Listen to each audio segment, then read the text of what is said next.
நீங்கள் பார்த்து கொண்டிருப்பது உங்கள் ஜாஷுவா டிவி. சகல ஜனங்களுக்கும் நற்செய்தி.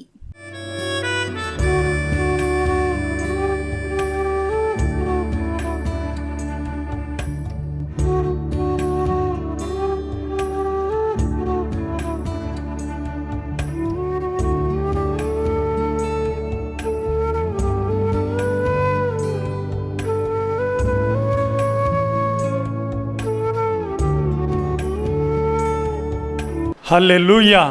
தேவனாகிய கர்த்தரின் திருநாமம் மையப்படுவதாக. நம்முடைய கர்த்தராகிய இயேசு கிறிஸ்துவின் இனிதான நாமத்தினாலே உங்களுக்கு என் அன்பான வாழ்த்துக்கள். கர்த்தர் உங்களை ஆசீர்வதிப்பாராக.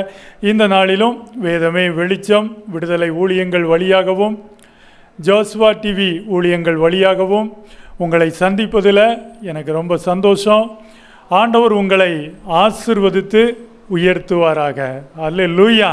இந்த நாளிலும் நாம் ஆண்டவருடைய புத்தகத்தில் ஆண்டவருடைய வசனத்தை வாசித்து அந்த வசனம் நம்முடைய வாழ்க்கைக்கு எவ்விதமாய் நம்மளை வழிநடத்தி கொண்டு போய்கொண்டு இருக்கின்றத நம்ம பார்க்க போகிறோம். ஆண்டவருடைய கிருபைக்கு மகிமை உண்டாவதாக. அல்லேலூயா. சோத்திரம். சங்கீதம் 23 சங்கீதம் 23வது சங்கீதத்தில் என் ஜீவனுள்ள நாளெல்லாம் நன்மையும் கிருபையும் என்னை தொடரும். சங்கீதம் 23 6வது வசனத்தில் சங்கீதக்காரர் தாவீது விதம் சொல்கிறார், என் ஜீவனுள்ள நாளெல்லாம் நன்மையும் கிருபையும் என்னைய தொடர்ந்து வந்து கொண்டே இருக்கின்றார். ஆமாம், நம்ம உயிரோடு இருக்கிற நாள் வரைக்கும் ஆண்டவருடைய நன்மையும் ஆண்டவருடைய கிருபையும் நம்மளை பின்தொடர்ந்து வந்து கொண்டே இருக்கும். ஹல்லேலூயா. வேறு எந்த விஷயமும் நம்மளை என்ன செய்யுது, பின்தொடர முடியாது. இதை அவர் நல்ல ஒரு விசுவாச அறிக்கையான வார்த்தை இது. நான் உயிரோடு இருக்கிற நாள் வரைக்கும் ஆண்டவருடைய நன்மையும் ஆண்டவருடைய கிருபையும் என்னை தொடர்ந்து வந்து கொண்டே இருக்கும்னு அவர் சொல்லும்போது அது ஒரு நல்ல விசுவாச வார்த்தை. இந்த சங்கீதத்தில் 2வது வசனத்தில் அவர் சொல்கிறார், அமர்ந்த தண்ணீர்கள் அண்டையிலே என்னை கொண்டு போய் விடுகிறார்னு சொல்கிறார். ஏன்னா கர்த்தர் என்னை கொண்டு போய் விடுகிறார். நான் ஒரு இடத்துல நிற்கிறேன்னா அந்த இடத்துல என்னை கொண்டு போய் விடுகிறது அவர் தான் என்னை கொண்டு போய் விடுறார். எவ்வளோ அழகாக சொன்னார் பார்த்தீங்களா. எப்போவுமே நம்ம சில இடங்கள் நாம் நின்று கொண்டு இருக்கிற இடங்கள், நாம் பயணித்து போய் அங்கே சேருகிற இடங்கள், சில புதிய ஊராக இருக்கலாம், புதிய பகுதிகள், நாம் அங்கெல்லாம் போய் நிற்கும்போது நமக்கு ஒரு சின்ன குழப்பம் வரும். இந்த இடம் இப்படிப்பட்ட இடம், இந்த ஏரியா இப்படிப்பட்டது, இந்த சூழ்நிலைகள், இங்கே இருக்கிற மக்கள் இப்படிப்பட்டவங்க, இந்த மாதிரி நாம் என்ன செய்வோம்னா அந்த விஷயங்களை குறித்து அதிகமாக நாம் சிந்திப்போம், அதிகமாக நாம் குழப்பமடைவோம். ஆனால் ஒரு விஷயத்தை நம்ம தெளிவாக தெரிஞ்சுக்கிட்டோன்னா அந்த குழப்பங்கள் நம்மளுடைய வாழ்க்கையில் இருக்காது. அது என்ன விஷயம் அப்படின்னு பார்த்தீங்கன்னா, அவர் என்னை கொண்டு போய் விடுகிறார். ஆமாம், ஆண்டவர் தான் என்னை இந்த இடத்துல கொண்டு வந்து விட்டிருக்கிறார். இந்த பார்வையும் இந்த விசுவாசமும் இந்த நம்பிக்கையும் நம்மக்கிட்ட இருந்ததுன்னா நாம் எப்போவுமே நாம் நிற்கிற இடத்தை குறித்து நாம் என்ன செய்ய மாட்டோம், கலக்கமடைய மாட்டோம். அல்லேலூயா. நிற்கிற இடத்த குறித்து நாம் கலக்கமடைய மாட்டோம். ஏன்னா அவர் தான் என்னை கொண்டு வந்து விட்டிருக்கிறார். அவர் தான் என்னை கொண்டாந்து விடுறார். அவர் தான் என்னை நடத்துகிறார். அடுத்த வசனத்தில் சொல்கிறாரு, அவர் என் ஆத்துமாவை தேற்றி தம்முடைய நாமத்தின் நிமித்தம் என்னை நீதியின் பாதைகளில் நடத்துகிறார். கொண்டு போய் விடுகிறதும் அவர் தான், என்னை நடத்தி செல்வதும் அவர் தான். ஹல்லேலூயா. அன்பானவர்களே, இதுதான் அவருடைய நம்பிக்கை. அவர் என்னை கொண்டு போய் விடுறார். நான் நிற்கிற இடம் எதுவாக இருந்தாலும் சரிதான், அந்த இடத்தில் என்னை கொண்டு வந்து விட்டது கர்த்தர். கர்த்தராகிய இயேசு கிறிஸ்துவே என்னை நடத்துகிறார். அவரே என்னை இந்த இடத்தில் கொண்டு வந்து விட்டிருக்கிறார். அவர்தான் என்னை நடத்தி கொண்டு வருகிறார். அடுத்த வசனத்தில் அவர் சொல்கிறாரு, நான் மரண இருளின் பள்ளத்தாக்கிலே நடந்தாலும் பொல்லாப்புக்கு பயப்படேன், தேவரீர் என்னுடனே கூட இருக்கிறீர். என் கூட நீங்கள் இருக்கிறீங்க, என்னை கொண்டு போய் விடுறீங்க, என்னை நடத்துகிறீங்க, என் கூட இருக்கிறீங்க. என் தலையை நீங்கள் அபிஷேகத்தினால நிரப்புறீங்க, என் வாழ்க்கையில் என்னை நிரப்புறீங்க. என் பாத்திரம் நிரம்பி வழிகிறது. அன்பானவர்களே, எவ்வளோ அழகான வார்த்தைகளை சொன்னார் பார்த்தீங்களா? நம்ம கொண்டு போய் விடுறதும் அவர் தான், நம்மளை நடத்துகிறதும் அவர் தான், நம்ம கூட இருக்கிறதும் அவர் தான், நம்மை நிரப்புகிறதும் அவர் தான். அதனால தான் நான் சொல்கிறேன், நான் உயிரோடு இருக்கிற வரைக்கும் கர்த்தருடைய நன்மையும் கர்த்தருடைய கிருபையும் மட்டும்தான் என்னை பின்தொடரும். அல்லேலூயா. அன்பானவர்களே, இந்த ஒரு வார்த்தை நம்ம ஒவ்வொரு நாளும் இந்த வார்த்தையை நீங்கள் சொல்லலாம். காலையில் எழுந்த உடனே நன்மையும் கிருபையும் என்னை தொடரும். அல்லேலூயா. அந்த நிச்சயமான அந்த விசுவாச வார்த்தையை நாம் எடுத்துக்கொள்ளும் போது நமக்கு நன்மையும் கிருபையும் நம்மை தொடரக்கூடியதாக இருக்கிறது.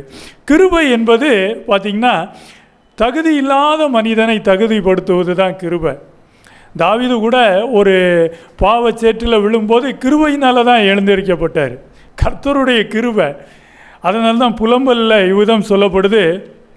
புலம்பல் 3ஆம் அதிகாரம் 22வது வசனத்தில், நாம் நிர்மூலமாகாது இருக்கிறது கர்த்தருடைய கிருபையே, அவருடைய இரக்கங்களுக்கு முடிவே இல்லை.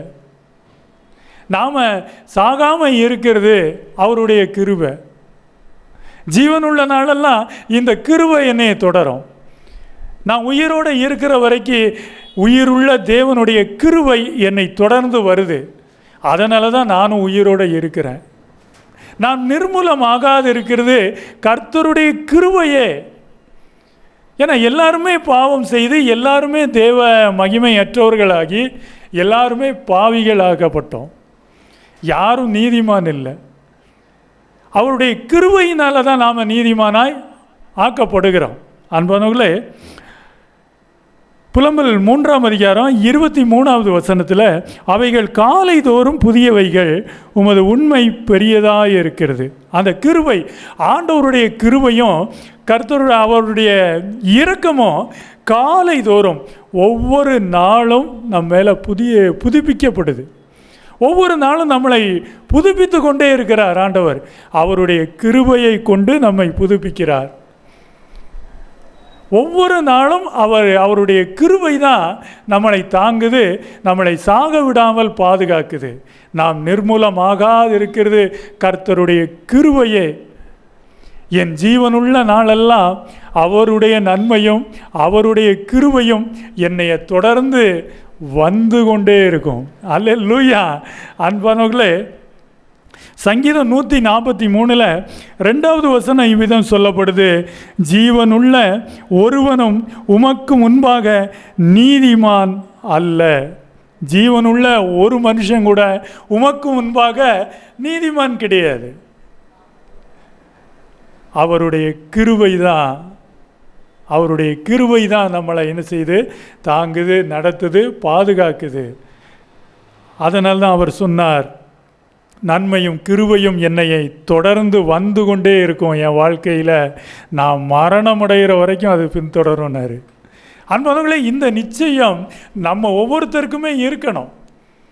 நம்ம ஒவ்வொருவருக்கும் இந்த நிச்சயம் நம்மளுடைய வாழ்க்கையில் இருக்கணும். சங்கீதம் 27 13வது வசனம் இவ்விதம் சொல்லப்படுது, நானோ ஜீவனுள்ளோ தேசத்திலே கர்த்தருடைய நன்மையை காண்பேன் என்று விசுவாசியாதிருந்தால் கெட்டு போயிருப்பேன். நன்மையை காண்பேன் என்று நாம் விசுவாசிக்கணும். கர்த்தர் நன்மையை செய்வார் என்று நாம் விசுவாசிக்கணும். அப்படி நம்ம விசுவாசிக்கலைன்னா நம் வாழ்க்கை கெட்டு போயிடும் அப்படின்னு இங்கே சொல்லப்படுது. கர்த்தருடைய நன்மையும் கிருபையும் என்னைய தொடரும், நல்லது தான் என் வாழ்க்கையில் நடக்கும் அப்படின்னு நம்ம நம்பும்போது தான், விசுவாசிக்கும் போது தான் நம்ம வாழ்க்கை கெட்டு போகாமல் நல்லா இருக்கும். என் வாழ்க்கையில் நல்லது மட்டும்தான் நடக்கும், நல்லது மட்டும்தான் நடக்கு. இதை தான் நீங்கள் விசுவாசிக்கணும். கர்த்தர் என்னை கொண்டு போய் விடுகிறார், கர்த்தர் என்னை நடத்துகிறார், கர்த்தர் என் கூட இருக்கிறார், கர்த்தர் என்னை நிரப்புகிறார், அவருடைய நன்மையும் கிருபையும் என்னை தொடர்ந்து வந்து கொண்டே இருக்கு. எனக்கு நடப்பது எல்லாமே நன்மையாக தான் நடந்துக்கிட்டு இருக்கு. ஏன்னா நல்லது மட்டும்தான் என்னை பின்னால் தொடருது. அல்லேலூயா. அன்பானவர்களே, இந்த நிச்சயம் நம்ம வாழ்க்கையில் இருக்கணும். 1 சாமுவேல் 17ஆம் அதிகாரத்தில் தாவீதோட வாழ்க்கையில் நம்ம பார்த்தோம் அப்படின்னா, அந்த இளம் வாலிப வயதில் ஆடு மேய்ச்சிக்கிட்டு இருந்த தாவீதை அவருடைய தகப்பனார் கூப்பிட்டு யுத்த களத்தில் இருக்கிற தன்னுடைய சகோதரங்களுக்கு உணவு கொடுத்து அனுப்பி விசாரிச்சுட்டு வரும்படியாக அந்த இடத்துக்கு தாவீது அனுப்பப்படுகிறார். அந்த யுத்த களத்தை இவர் எதிர்பார்க்காம தான் அங்கே போகிறாரு. போன இடத்துல அங்கே சூழ்நிலை ரொம்ப மோசமாக இருக்குது. கோலியாத் என்னும் ஒரு மனுஷன் அங்கே உங்களில் ஒருவன் யாராக இருந்தாலும் என் முன்னால் நின்று என்னோடு கூட தனியாக அவன் மோதி ஜெயிக்கட்டும், அப்படி ஒரு மனுஷன் உங்ககிட்ட இருக்கிறானா அப்படின்னு கேட்டு சவால் விட்டு கொண்டு நிற்கிறான். இப்படிப்பட்ட ஒரு சூழ்நிலையை தாவீது எதிர்பார்த்து அங்கே போகலை. ஆனால் போன இடத்துல அங்கே கோலியாத்து முன்னால் நிற்கக்கூடிய ஒரு சூழ்நிலை. கோலியாத்து முன்னால் நிற்கிறதுன்றது ஒரு ஆபத்துக்கு முன்னால் நாம் நிற்கிறது. அது என்ன இடம்? ஆபத்தான ஒரு இடம். கோலியாத்து முன்னால் தாவீது நின்னார், கொண்டு போய் விட்டது கர்த்தர். அல்லேலூயா. கோலியாத்து முன்னால் தாவீது போய் நிற்கிறாரு. அது ஒரு ஆபத்தான சூழ்நிலை வாழ்க்கையில். ஆனாலும் தாவீது நன்மையும் கிருபையும் என்னை தொடர்ந்து கொண்டே இருக்கு, கர்த்தருடைய நன்மையும் கிருபையும் என்னை தொடருகிறது அப்படின்றதுல நம்பிக்கையோடு இருந்தார். என்னை இங்கே கொண்டாந்து விட்டதும் தேவன்தான்றதை அவர் விசுவாசித்தார். அதனால தான் அவர் சொல்கிறாரு, ஒரு விசை சிங்கம் மந்தையில் இருந்த ஆட்டை பிடிச்சிட்டு போச்சு. அந்த சிங்கத்தை கொன்று நான் என்ன செஞ்சேன், என்னுடைய ஆட்டை அந்த சிங்கத்தின் வாயிலிருந்து நான் காப்பாற்றினேன். ஒரு முறை கரடி வந்தது, அந்த கரடியையும் நான் அடித்து கொன்று அதில் இருந்தும் என்னுடைய மந்தையில் இருந்த அந்த ஆட்டை நான் என்ன செஞ்சேன், காப்பாற்றினேன். சிங்கத்தின் கைக்கும் கரடியின் கைக்கும் என்னை தப்புவித்த கர்த்தர் இந்த பெலிஸ்தனுடைய கைக்கும் என்னை தப்புவிப்பார். சிங்கத்தில் இருந்தும் கரடியில் இருந்தும் என்னை காப்பாற்றின கர்த்தர் இந்த பெலிஸ்தீனிடமிருந்தும் என்னை காப்பாற்றுவார்.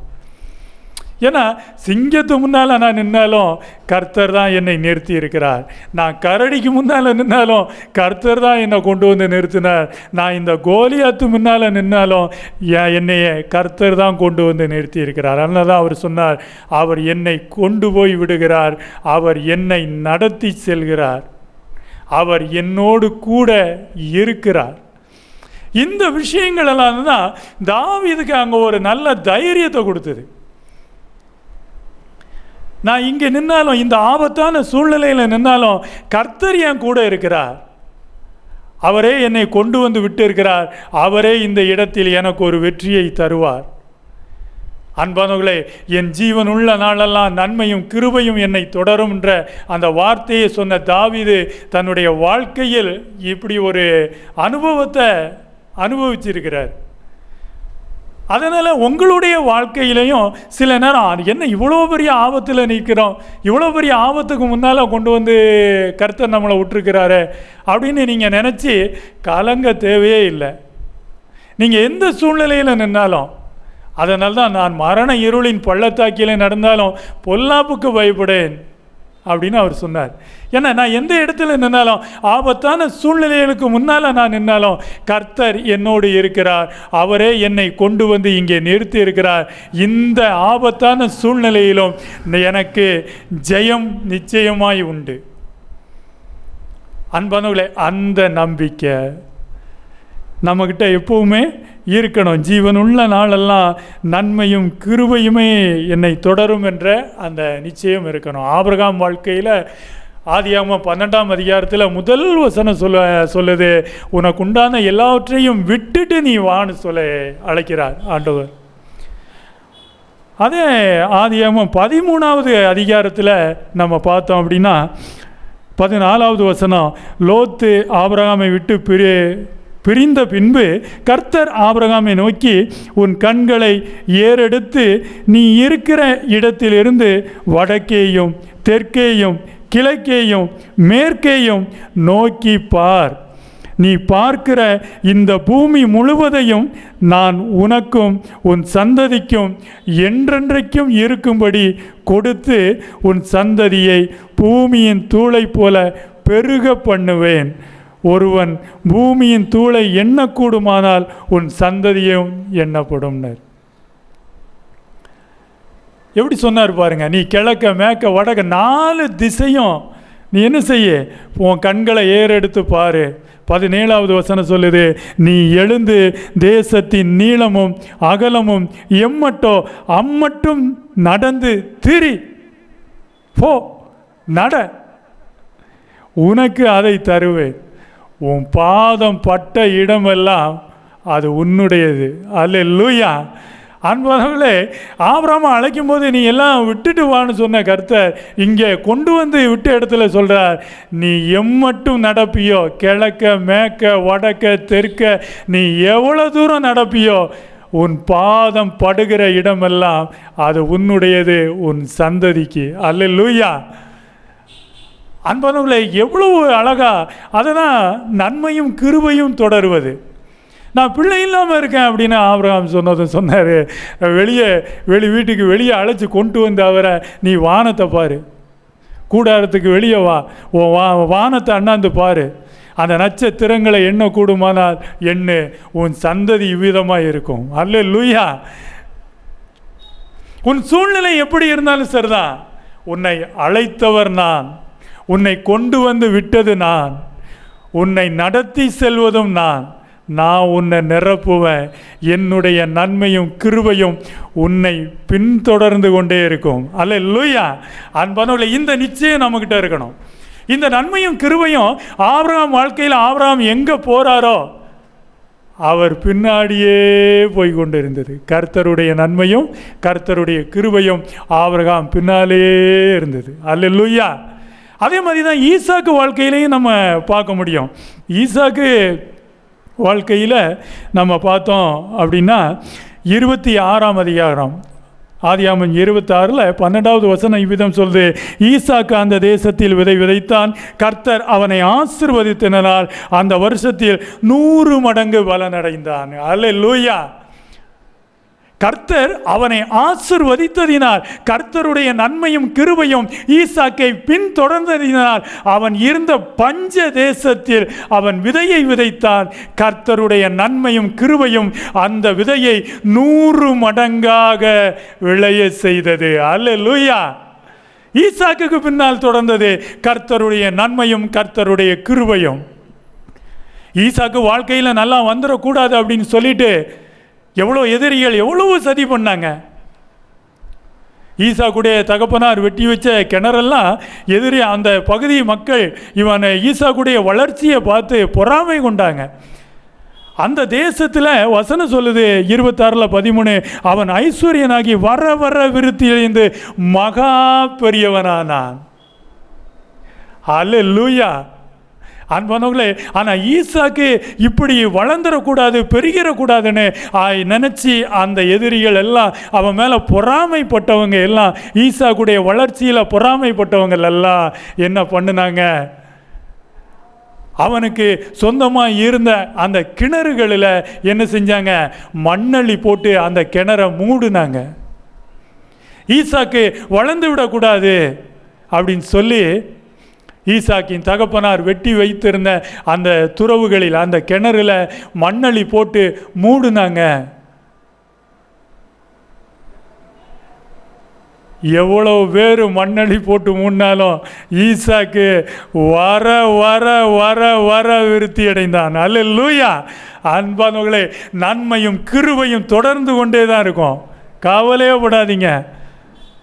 நீங்கள் நல்லா இருக்கக்கூடாது, நல்லா வந்துடக்கூடாது, எத்தனை பேர் என்ன சரி வேலை செஞ்சாலும் சரிதான். ஈசாக்குடைய வாழ்க்கையை நீங்கள் வாசித்து பாருங்கள். ஆதியாகமம் 26ஆம் அதிகாரம் வாசித்து பாருங்கள். நன்மையும் கிருபையும் உங்களை தொடர்ந்து கொண்டே இருக்கும். ஆபிரகாமின் தேவன், ஈசாக்கின் தேவன், யாக்கோபின் தேவன் நம்முடனே கூட இருக்கிறார். அவருடைய நன்மையும் கிருபையும் நம்மை பின்தொடர்ந்து வந்து கொண்டே இருக்கு. அன்பானவர்களே, எத்தனை பேர் ஈசாக்கு வாழ்க்கையில் நல்லா வரக்கூடாதுன்னு நினச்சி மண்ணள்ளி போட்டு அவருடைய கிணற மூடினாங்களோ, மண்ணள்ளி போட்ட அத்தனை பேரும் மறுபடியும் அந்த ஈசாக்கை தேடி வந்தாங்க. அல்லேலூயா. அன்பானவர்களே, நீங்கள் நல்லா இருக்கக்கூடாதுன்னு நினைக்கிற ஒவ்வொரு மனுஷனும் உங்களை தேடி வருவாங்க. கர்த்தருடைய வேதம் அதை நமக்கு சொல்லுது. தேவ மனிதர்களுடைய சரித்திரம் அதை நமக்கு சொல்லுது. அன்பானவர்களே, அதனால் எத்தனை பேர் மண்ணெளி போட்டாலும் சரிதான், நாம் நல்லா இருப்போம். வர வர வர வர விருத்தி அடைந்து கொண்டே தான் இருப்போம். ஏன்னா நாம் உயிரோடு இருக்கிற வரைக்கும் ஜீவனுள்ள கர்த்தராகிய தேவனுடைய கிருபையும் நன்மையும் நம்மளை பின் தொடர்ந்து கொண்டே வரும். கவலையப்படாதீங்க. லாபான் கிட்ட போய் யாக்கோபு மாட்டிக்கிட்டு தவிச்சிக்கிட்டு இருந்தார். 10 முறை சம்பளத்தை உன் தகப்பனை மாற்றி என்னை ஏமாத்தினாரு அப்படின்னு யாக்கோபு சொல்லி புலம்புறதை நம்ம பார்க்க முடியும். ஆனாலும் அவர் சொன்னார், ஆதியாகமம் 31:8 புள்ளியுள்ளவைகள் உன் சம்பளமாக இருக்கும் என்று அவன் சொன்னபோது ஆடுகள் எல்லாம் புள்ளியுள்ள குட்டிகளை போட்டது. கலப்பு நிறமானவைகள் உன் சம்பளமாக இருக்கும் என்று அவன் சொன்னபோது ஆடுகள் எல்லாம் கலப்பு நிற குட்டிகளை போட்டது. நன்மையும் கிருபையும் தொடர்ந்து வந்து கொண்டே தான் இருந்தது. அதை யாரும் தடுக்க முடியாது. ஆபிரகாம் பின்னால், ஈசாக்கு பின்னால், யாக்கோபு பின்னால் நன்மையும் கிருபையும் தொடர்ந்து வந்து கொண்டே இருந்ததை நம்ம பார்க்குறோம். பாருங்கள், லாபான் ஒரு ஏமாற்றுகிற மனுஷன்கிட்ட மாட்டியிருந்தாலும் கர்த்தருடைய நன்மையும் கிருபையும் தொடர்ந்து வந்துக்கிட்டே தான் இருக்கும். உங்களை ஒருத்தரும் ஒன்றும் செய்ய முடியாது. அல்லேலூயா. அன்பானவர்களே, அதனால் கவலையப்படாதீங்க. கர்த்தருடைய நன்மையும் கிருபையும் நம்ம ஜீவனுள்ள நாளெல்லாம் நம்மளை தொடர்ந்து வந்து கொண்டே இருக்கும். இந்த வசனத்தை விசுவாசித்து ஒவ்வொரு நாளும் இந்த வார்த்தையை நீங்கள் நம்புங்க. கர்த்தருடைய நன்மையும் கிருபையும் என்னை தொடர்ந்து வந்து கொண்டே இருக்கின்ற விசுவாசத்தோடு வாழுங்க. கர்த்தர் உங்களை ஆசீர்வதிப்பார். ஜெபிப்போம்.